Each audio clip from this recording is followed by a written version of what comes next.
Vous êtes mauvais en version parce que vous cherchez à être bon en version. Je sais que ça peut paraître contre-intuitif, mais écoutez-moi bien. Les techniques que l'on vous apprend en version vous seront d'un très maigre secours si vous n'avez pas d'abord compris le texte dans son ensemble avant de vous lancer dans la traduction.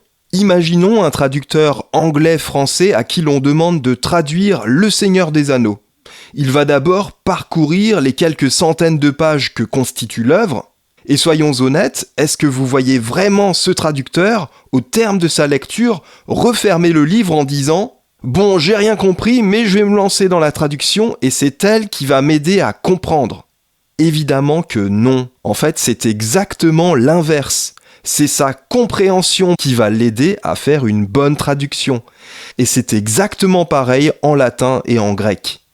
Repérer au crayon le sujet, le verbe, les compléments peut-être vous aider à éclaircir les 20% restants du texte, mais à condition d'avoir déjà compris 80% du texte en amont. Prenons un exemple, très souvent, en latin, le sujet de la phrase n'est pas exprimé. Pourquoi ? Tout simplement parce que pour celui qui a écrit le texte, ce sujet est évident. Même avec une compréhension basique, on sait normalement qui fait quoi. Mais si vous n'avez pas cette compréhension minimale, même la meilleure analyse grammaticale ne vous sauvera pas. Donc si votre objectif c'est d'être bon en version, vous vous concentrez sur 20% du travail. Et pire, vous laissez de côté les 80% qui comptent vraiment, comprendre les textes en les lisant.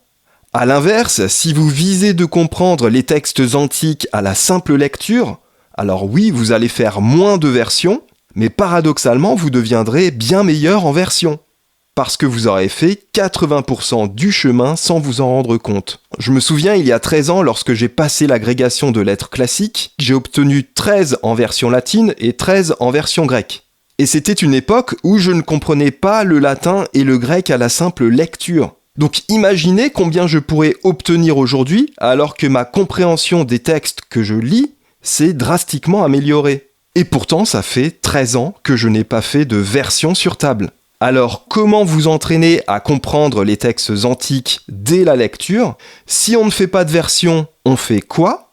On lit beaucoup de textes latins ou grecs adaptés à son niveau. Des textes abordables qui vous facilitent la compréhension. Et en plus, c'est bien plus agréable, donc votre motivation va tenir dans la durée.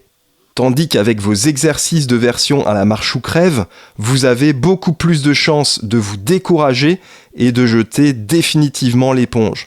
Alors n'attendez plus, commencez dès aujourd'hui avec mon programme gratuit, lisez et comprenez dès aujourd'hui vos 7 premières pages de latin. Dès aujourd'hui, vous allez recevoir dans votre boîte mail tout ce dont vous avez besoin en termes de grammaire, en termes de vocabulaire, pour venir à bout en les lisant de vos 7 premières pages de latin. C'est un programme gratuit auquel vous pouvez vous inscrire en cliquant sur le lien dans la description de la vidéo. Et rappelez-vous, c'est en arrêtant de vouloir devenir bon en version qu'on finit par le devenir. Comme fond d'écran pour cette vidéo, j'ai choisi la vie de Jules César racontée par Suétone. Donc c'est un extrait de la vie des 12 Césars. Et ce que j'aime beaucoup chez Suétone, c'est qu'il va constamment mêler la grande histoire à la petite histoire. C'est-à-dire qu'il vous raconte évidemment les événements importants de la vie d'un personnage, mais à cette narration de la grande histoire, il va mêler aussi des tas de petites anecdotes croustillantes, des considérations mordantes éventuellement sur le personnage. Ce n'est pas quelqu'un qui fait dans la géographie. Généralement, les biographies qu'il fait ne sont pas, ou en tout cas pas totalement élogieuses. La part d'ombre du personnage, soit ses gros défauts, soit ses petites mesquineries, nous est toujours rapportée. Suétone, c'est quelqu'un qui n'épargne absolument pas le personnage dont il est en train d'écrire la vie. Donc je vous recommande vivement cette lecture si vous avez un niveau avancé en latin. J'espère que cette vidéo vous a plu, j'espère qu'elle vous a intéressé et surtout qu'elle vous aidera à comprendre que pour devenir bon en version, il ne faut pas chercher à devenir bon en version, mais surtout s'entraîner à bien comprendre les textes à la simple lecture. Si c'est le cas, merci de mettre un petit pouce vers le haut, merci de vous abonner à la chaîne, et puis dites-moi en commentaire quel est votre ressenti à vous face à l'exercice de la version. Est-ce que c'est un exercice qui ne vous fait pas progresser? Est-ce qu'au contraire, vous n'êtes pas du tout d'accord avec moi et vous estimez que ça vous fait énormément progresser? Dites-moi tout ça en commentaire. Je vous en remercie d'avance, à bientôt.